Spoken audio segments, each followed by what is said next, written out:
boo bëggee ubbi site da ngay dem nga fayal sa bopp sa connexion internet nga fayal sa bopp sa courant nga jëndal sa bopp sa machine loolu la parce que loolu mooy li nga xam ne moom mooy li juste li normal loolu mooy li jub aussi donc dafa am loo xam ne c'est possible ak loo xam ne c'est pas possible te aussi leneen li may wax ni mooy boo yoree entreprise aussi il faut que nga encourager tamit ñi nga xam ne am nañu ay idées yooyu ñu mën a permettre que mu mën a fleurir dans l'entreprise ñoom aussi ñu gis seen bopp ça c'est très important mais pour répondre à la question loolu c'est très possible mais sa àq li nga waxante ak sa employeur bi na nga ko respecter ba mu mat sëkk ba nga xam ne li ngay def na le du gàllankoor vraiment le pacte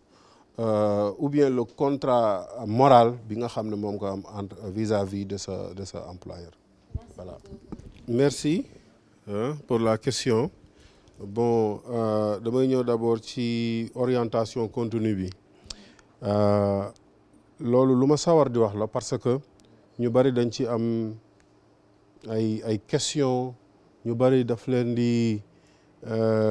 intriguer un peu lu tax ñuy def buzz lu tax ñuy parler de people et autres et je me rappelle que la semaine passée il y avait un panel qu'on avait fait à la maison de la presse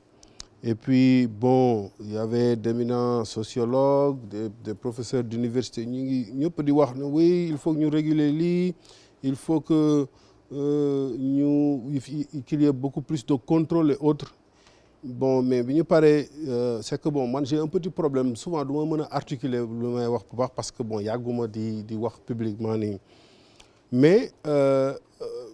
bi ñu paree ci panel bi am na lenn loo xam ne dama ko souligner fekk ñëpp dañuy passer à côté de la plaque quand il s'agit de régulation wala contrôle wala modération ou censure il faut savoir que il y a un changement de paradigme dans la consommation de l'information. C'est quoi ce changement? C'est que le consommateur, c'est lui qui commande ce qu'il veut voir ou écouter. Loolu, il faut que ñëpp nangu ko. Te dem nañu ba nga xam ne il y a cette pluralité de médias et d'options et de choix. bu tax ne tey kenn du forcer kenn mu dem xool li mu bëggul xool maintenant il faudrait que c'est-à-dire que même souvent quand on parle de ouais il faut que ñu régulariser il faut que ñu def ay lois loolu yëpp du changer dara c'est-à-dire que ñun pour ñun suñu génération bi moom c'est perdu ñun ñi la ñuy continuer mais xale yi nañ leen di jàngal nañ leen jàngal lan mooy citoyenneté ok responsabilité dans une société lan mooy sa rôle ak loolu yëpp ñu mën ko comprendre lan mooy démocratie lan en fait ban rôle nga war a jouer ci démocratie xam say devoir ok xam say droit xam say devoir formater leen ba nga xam ne à l'avenir ñoom dinañu mën a commander le contenu bi nga xam ne moo leen di jëmale kanam mais ñun mënuñu ñun ñii nii ça je le dis et voilà on the record ñun c'est perdu parce que ñun on a été formaté vraiment parce que ñun kii wu people yeeg yooyu la ñu màggale je me rappelle quand on était plus petit du temps de Michael Jackson ay magazine ay OK ak yooyu loolu moo dem ba transposé si digital bi parce que bu njëkkoon balaa ngay créer magazine da nga wax lu set mais léegi du soxla sax nga créer magazine site internet ngay créer wala nga am sa page commencer di def des trucs ni ñëpp di le suivre on n'a pas été formaté pour mën a discerner information bu ñu jëmale kanam ou sama information bu ñu jëmal kanam la preuve quand tu vois des informations yi lu tax Facebook di dox